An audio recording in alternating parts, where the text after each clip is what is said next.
Voz é meio, palavra é mensagem, sem a qual a voz fica sem sentido. O Grupo Imagem e Credibilidade e a Companhia da Voz se uniram para levar até você comunicação integrada, credibilidade da voz. Alexandre Jardim. Crises te preocupam? E a sua reputação? Como está? Eu tenho a solução. Rodolfo Lago. Você entende como as decisões são tomadas neste país? Te ajuda a escrever como os melhores jornalistas. Luiz Ximenes. Você já se ouviu gravado? Quer melhorar? Vem pra cá que eu te ajudo.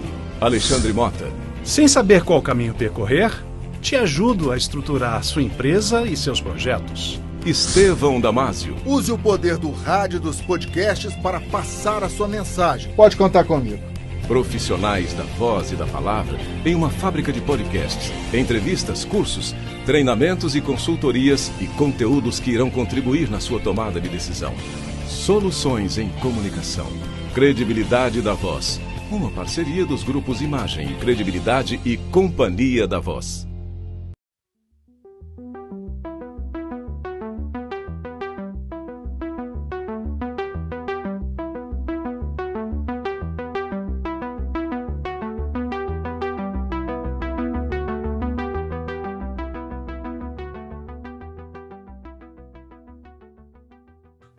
Olá, pessoal, tudo bem? Sejam todos muito bem-vindos, bem-vindas a mais uma edição do JBR Saúde, uma parceria do Grupo Imagem e Credibilidade e do Jornal de Brasília.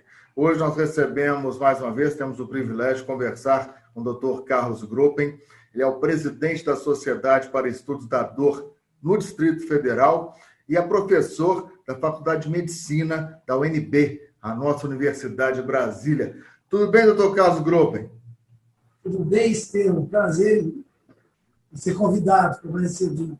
Prazer é nosso. O nosso intuito hoje, doutor Carlos, é de forma bem didática, elaborar uma espécie de manual eletrônico da dor, né? A dor acomete milhões de pessoas em nível nacional, no mundo, então, nem se fala. Eu acho que é um assunto muito interessante. Já conversamos neste mesmo espaço sobre os efeitos da Covid, né, os impactos da síndrome pós-Covid, mas vamos hoje focar na dor. É uma área da medicina que avançou muito nos últimos anos, se fizermos comparação com outras áreas. Como é que está hoje essa situação? A medicina da dor avançou bastante, principalmente em relação a diagnóstico.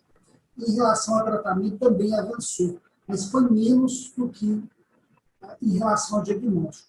Assim, temos novos equipamentos, assim, novas técnicas de tratamento, e considerando aí 10, 20 anos atrás, 15 anos atrás, quando eu comecei a dar aula na Universidade de Brasília, a aula que eu dava para os alunos sobre dor crônica, 15 anos, se a gente comparar a aula de 15 anos atrás com a aula de hoje, parece outro tema, de tanto que mudou.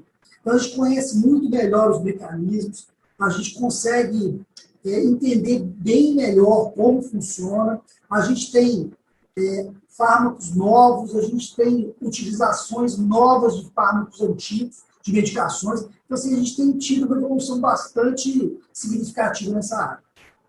Em termos de dor, qual é a dor mais comum, né? E depois a gente fala um pouquinho da dor crônica.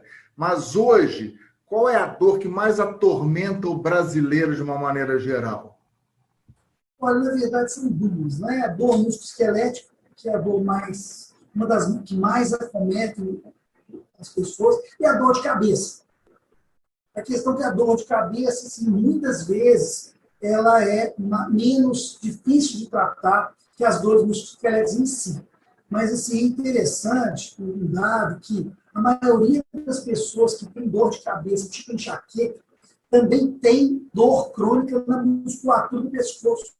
E muitos dos que não conseguem tratar a dor de cabeça com medicações especiais, elas precisam de uma abordagem do pescoço. Às vezes, a origem, ou pelo menos a dor no pescoço, ela acaba deixando a dor de cabeça mais difícil de tratar.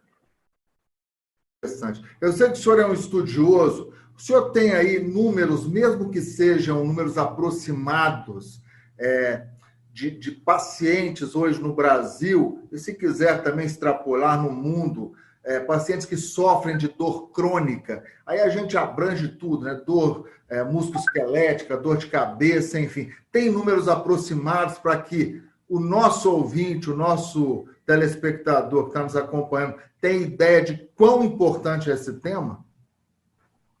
Temos sim, Estevam. Questão seguinte, parece que a prevalência de dor crônica durante a vida do indivíduo é de 1/3 a metade da população mundial. Então, entre 33% e 50% de todos os habitantes da Terra vão ter algum episódio de dor crônica durante a vida. Isso é bem significativo. Isso leva a gente a outros números. Gasta-se mais com dor crônica do que com câncer e doenças cardiovasculares somados.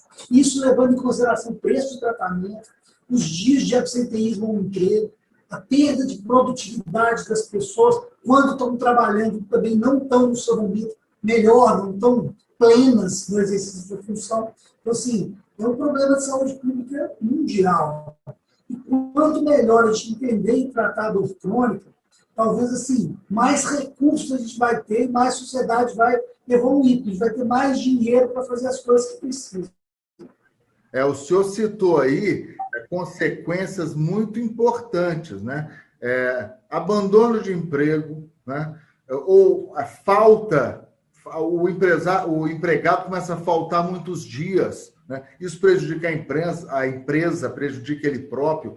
O impacto junto ao INSS, né? A previdência, tão falada previdência, né? Então, o que é dor crônica, doutor Carlos Gropen? Só para situar o nosso público. Dor crônica é aquela dor que você tem todo dia, por exemplo? Não. Dor crônica é uma dor, por definição, que ela tem 3 meses ou mais de duração. Assim, é bem complexo, mas o conceito mais simples é isso. Passou de 3 meses, é dor crônica. Para simplificar. Não, mas isso é um espaço de tempo bem interessante. Tem pessoas que se acostumam com a dor? Eu faço essa pergunta porque sei que a resposta do senhor e de outros especialistas é taxativa. Não é para ninguém se acostumar com a dor, mas tem gente que se acostuma? Tem gente que acostuma sim. Eu imagino a situação, a pessoa assim, é uma pessoa forte, uma pessoa determinada, aí eu consigo conviver com a dor. Mas o problema da dor não é unicamente a dor em si, é a incapacidade que ela pode levar. Então, uma pessoa pode conviver com a dor, mas ela pode não ter a mesma funcionalidade, tanto física quanto mental, de uma pessoa que não tem dor.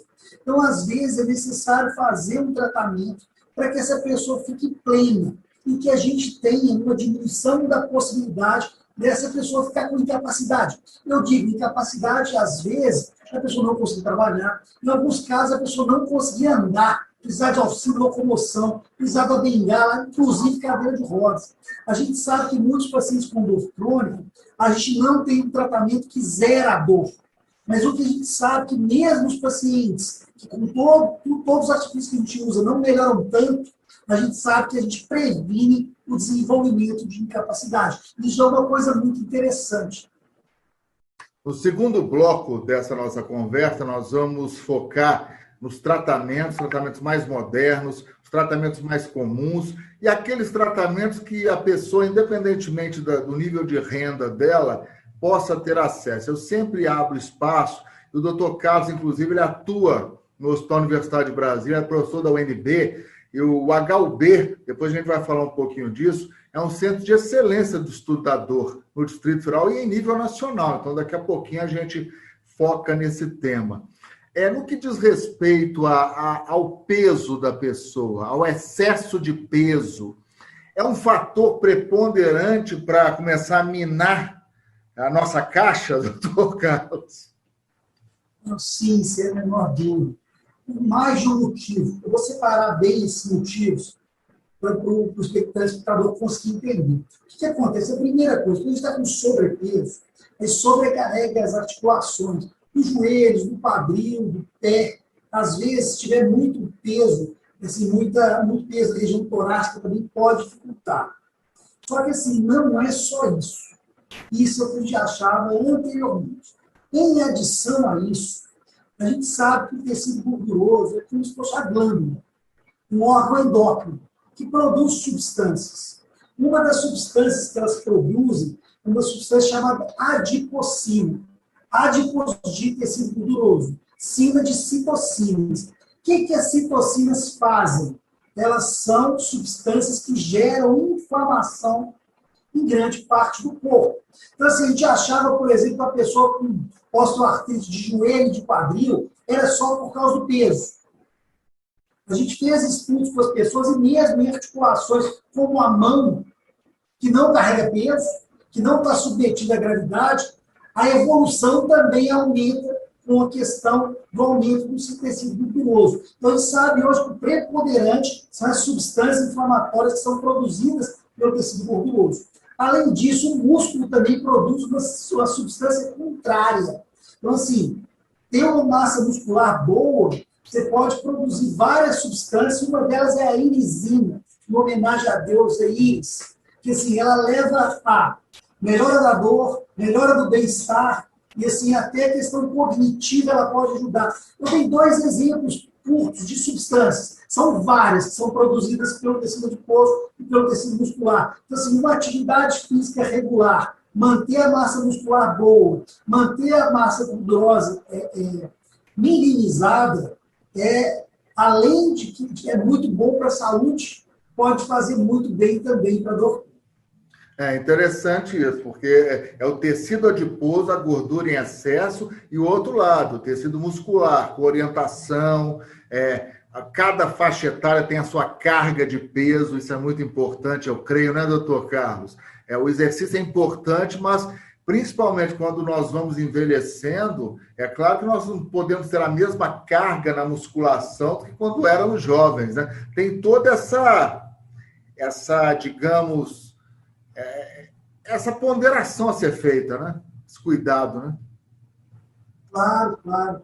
É sempre interessante a gente ter um estilo de vida saudável. Questão da alimentação, não ser em excesso, o exercício físico ser regular, mas também não ser excessivo. Então, assim, aquelas coisas que nossos avós falavam, mesmo sem ter tecnologia, né? O caminho do bem, isso aí a gente, praticamente em todas as áreas da saúde, a gente vê que eles tinham razão. Antes da gente encerrar esse primeiro bloco, criança também tem dor? Tem sim. O que a gente faz quando ela começa a reclamar muito? Primeiro é o diagnóstico, né? O mais comum na criança é você ter um quadro de dor crônica com critérios de fibromialgia em crianças, principalmente que têm uma coisa chamada síndrome de hipermobilidade. Então, essas pessoas eles têm as articulações mais frouxas, o colágeno é mais frágil e ela tende a se lesar. E muitas vezes é falado que isso é a dor do crescimento, mas por desconhecimento. Mas a dor é uma dor relacionada muito à hipermobilidade. Então, assim, medidas simples de orientações podem ajudar essa criança a crescer melhor. Não necessariamente precisa de medicações. Na verdade, a gente quase não usa nessa faixa etária. Vamos encerrar esse primeiro bloco com o Dr. Carlos Gropen. É rapidinho. Na volta, nós vamos focar no tratamento. Medicação, excesso de medicação, automedicação e tratamentos que a tecnologia está ajudando a enfrentar esse quadro, principalmente de dor crônica. Não saia daqui. Daqui a pouquinho a gente volta a conversar com o Dr. Carlos Gropen, que é o presidente da Sociedade para Estudos da Dor no Distrito Federal e é professor da Universidade de Brasília. Rapidinho. Somos apaixonados por Brasília. Nascemos para cuidar da cidade e de seus moradores. E desde 1972, nos dedicamos a formar cidadãos bem informados, prontos para construir uma capital melhor e mais protagonista. De lá para cá, muita coisa mudou. Evoluímos para acompanhar as mudanças do mercado, da cidade e do mundo. Evoluímos para entregar conteúdo de forma mais rápida, fácil e eficiente. Jornal de Brasília. Informação, opinião e análise. De Brasília, por Brasília.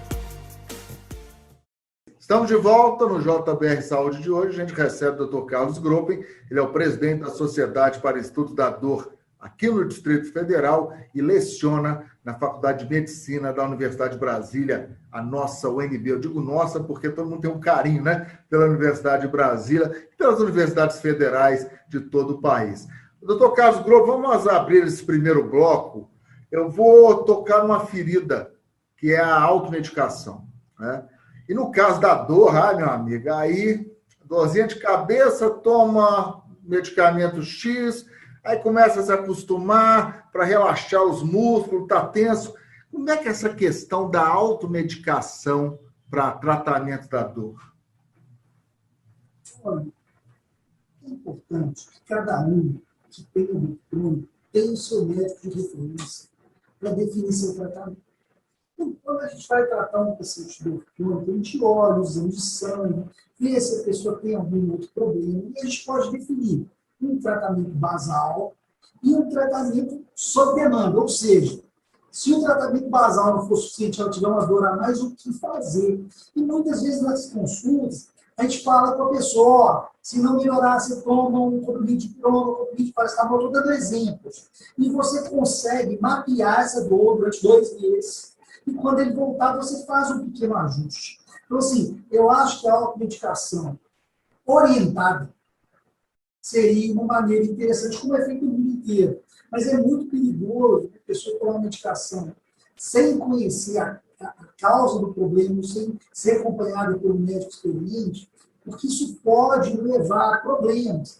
Não raro, a gente vê pessoas que tomaram muito anti-inflamatório com problemas renais graves, inclusive com insuficiência renal crônica, necessitando de fazer diálise, sabe? O paracetamol é uma medicação que, se usada em excesso, pode dar problema. Se ela for usada com álcool, ela pode dar uma reação idiosincrática, ou seja, se você for azarado de ter aquele gene, você pode precisar de transplante. Então, assim, por que não consultar o médico e conversar com ele? Eu quero um guia. Eu vou tomar essa medicação. Se eu tiver dor, o que eu faço? Se eu tiver uma contratura muscular, o que eu faço? E você sai com uma receita.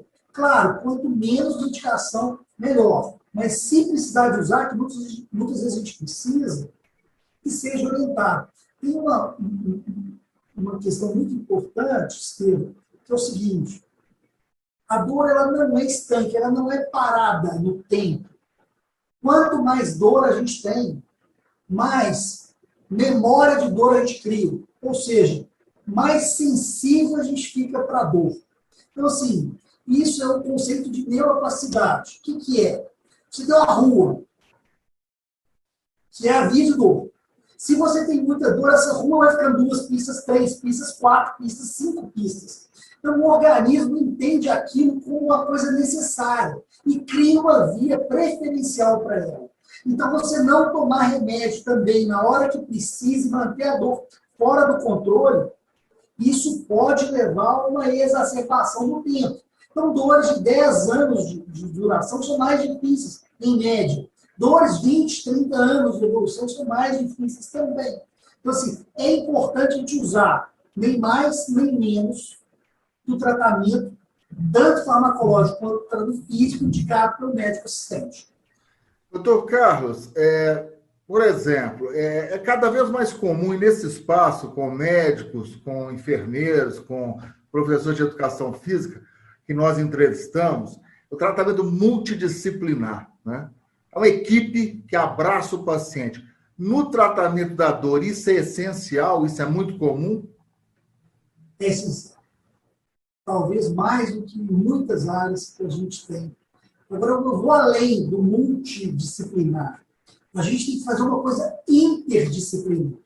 Então, a gente tem que se conversar. Não importa se múltiplas pessoas atendendo esse paciente. Tem que ser uma equipe integrada. Aí que a gente separa o multidisciplinar do interdisciplinar. Então, assim, é importante, sim, uma equipe coesa. Inclusive, assim, lá na HUB, no ambulatório acadêmico, a gente tem algumas pessoas lá, a gente consegue fazer um trabalho interdisciplinar com pacientes de dor. A gente faz reuniões de família, explica para os familiares. Assim, é um trabalho que, apesar do pouco recurso que a gente tem, feito junto com o ambulatório dos alunos, dos acadêmicos, a gente consegue tratar muita gente com dor refratária. Não tem toda a tecnologia que a gente tem em outros lugares. Mas, assim, é um bom lugar para se tratar em se considerando o serviço público. Pelo menos recursos humanos, a gente tem bastante gente boa. Esse é um ponto muito importante, né? O HUB é uma referência, o Centro da Dor lá, o senhor coordena esse centro, é muito importante, consegue atender a pessoas que não têm condições de ir a um consultório particular, obviamente, e embora eu gostei dessa diferença, pode não ter os recursos tecnológicos, né, mais modernos, porém, em termos de recursos humanos, esse tratamento interdisciplinar, né, que envolve até os familiares, isso é muito legal, né? Porque muitas vezes a dor da pessoa atinge a família toda, né? Então, às vezes, o que acontece? Você vai conversar com um familiar, ele fica muito feliz, o paciente fica muito feliz, porque muitos dos familiares não acreditam que a pessoa tem dor. Isso é muito comum. Como dor a gente não vê, na maioria das vezes, né? Assim, algumas coisas a gente vê que o paciente está sentindo dor, mas assim, às vezes a gente não consegue ver. Muitas pessoas desacreditam. Eu não consigo fazer isso. A família vê. Os pacientes e outros pacientes com o mesmo problema, elas criam uma identificação, criam uma tolerância e criam uma relação de ajuda entre o familiar e a pessoa. Então, um trabalho muito bonito. Infelizmente, como é um ambulatório acadêmico, assim, a gente, pela pandemia, a gente não está autorizado a funcionar. Mas eu acredito que não demora a voltar. Quando voltar, assim, nós vamos retomar com o mesmo trabalho, com a mesma disposição sempre. É muito bonito o trabalho lá. Muito legal. Tomara que essa pandemia passe logo e o ambulatório da dor lá do Hospital Universitário de Brasília possa voltar a atender essa parcela da população tão importante. Doutor Carlos Grobben, tem uma dor de cabeça, eu procuro quem? Neurologista, o clínico geral, isso é muito comum também. Olha, a dor de cabeça é um capítulo à parte. O que acontece? Como eu disse no começo do áudio, a enxaqueca é uma coisa que mais o neurologista trata.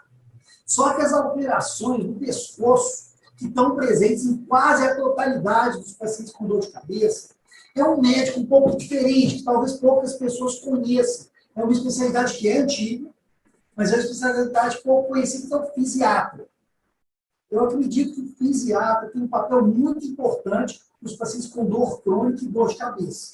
A gente vê com colegas fisiatras, assim, que fazendo o tratamento conjunto da dor de cabeça pelo neurologista, pelo fisiatra, a gente tende a multiplicar a possibilidade de resolução e de alívio, né? A gente tem uma equipe aqui que tem 2 neurologistas, 2 fisiatras, um reumato.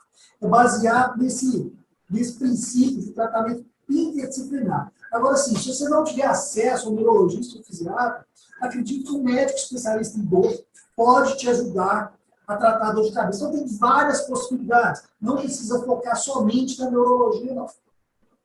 Interessante. A gente vê muito, especialmente no futebol, né?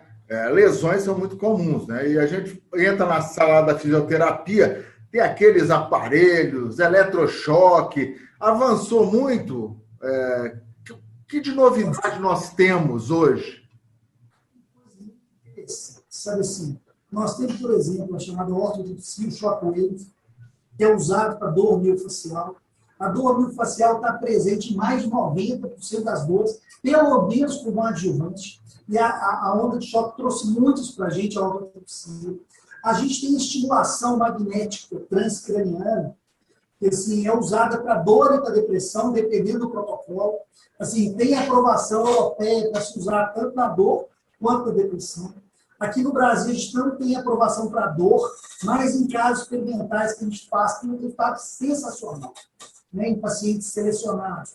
Então, assim, a gente já tem um conjunto de coisas que, principalmente no paciente com dor grave, se usadas em conjunto, com uma equipe interdisciplinar, a gente falou dos médicos, a gente não pode esquecer assim, da importância do fisioterapeuta, esquecer da boa enfermeira ou enfermeiro especialista em dor. Sabe assim, a equipe, até um assistente social, a gente consegue, com uma equipe completa de dor, ter um resultado muito melhor. Né? que é o que tem no exterior, né? Cada vez mais tem pequenos centros de dor que prestam esse serviço.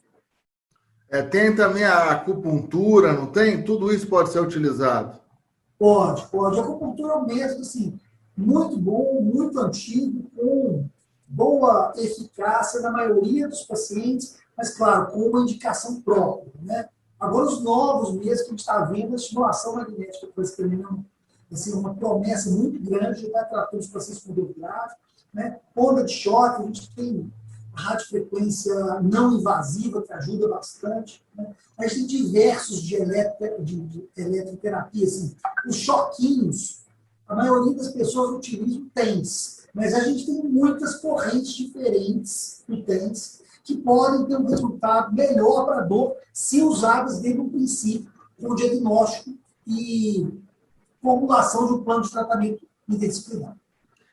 Na maioria dos casos, com esse arsenal, entre aspas, tecnológico e com os medicamentos que eu acredito que avançaram muito no tratamento da dor, boa parte dos pacientes não precisa de procedimento cirúrgico. Dá para fazer essa relação ou é muito difícil? Depende de caso a caso. Sim. Assim, o que a gente está vendo, assim, na maioria das vezes, é possível tratar sem procedimento cirúrgico, sim. Na maioria absoluta. Tirando algumas exceções, um trauma, uma coisa que realmente você precisa de uma indicação cirúrgica, assim. Hoje em dia, a gente quase não opera mais ainda disso. A gente sabe que 3 meses depois, a hérnia pode até regredir, grande parte dela sozinha, né? Então, assim, a gente usa, assim, eu indiquei cirurgia nos meus 20 anos de dor 2 vezes. 2 vezes? 2 vezes. Então, assim, a gente sabe que se a gente puder fazer um tratamento clínico não invasivo, com uma equipe, assim, é muito interessante, muito mais interessante como primeira medida do que você já pensar no procedimento cirúrgico. Que bom. Pode esquecer, toda cirurgia tem seu risco, né? Com certeza, com certeza. Doutor Carlos, muito obrigado pela participação. Nada. Obrigado pelo convite, Estevam. O intuito foi realmente um manual, entre aspas, eletrônico, bem didático, focando a dor, causas, tratamentos. Claro que a gente não conseguiu falar tudo, mas eu acho que foi um espaço muito importante para focar nos avanços, tanto na rede particular como na rede pública, que eu sempre faço questão de colocar em pauta. Para finalizar, algum recado, alguma informação que chame a atenção do público, se eu queira fechar nossa entrevista? Sim. Gostaria de falar uma coisa muito interessante para os pacientes de dor. Às vezes, o tratamento é demorado, tem altos e baixos, mas, assim, persistem. Porque, assim, para melhorar, precisa de tempo. Síntese muscular, melhora de articulação, melhora de massa muscular. Essa questão do imediatismo na dor, às vezes é contraproducente. Às vezes leva a indicação cirúrgica, a própria pressão do paciente. Então, assim, insistam. Todo profissional que vocês confiem, bom, e confiem no tratamento e façam o tratamento até o fim. Que bom. Dr. Carlos Gropen, presidente da Sociedade para Estudos da Dor aqui no Distrito Federal, professor da Faculdade de Medicina da Universidade de Brasília. Foi um privilégio tê-lo aqui. Até uma próxima oportunidade. E você já sabe, este conteúdo vai estar disponível a partir desta quinta-feira no jornaldebrasilia.com.br e nas redes do imagemcredibilidade.com. Até a semana que vem, pessoal. Um abraço. Obrigado.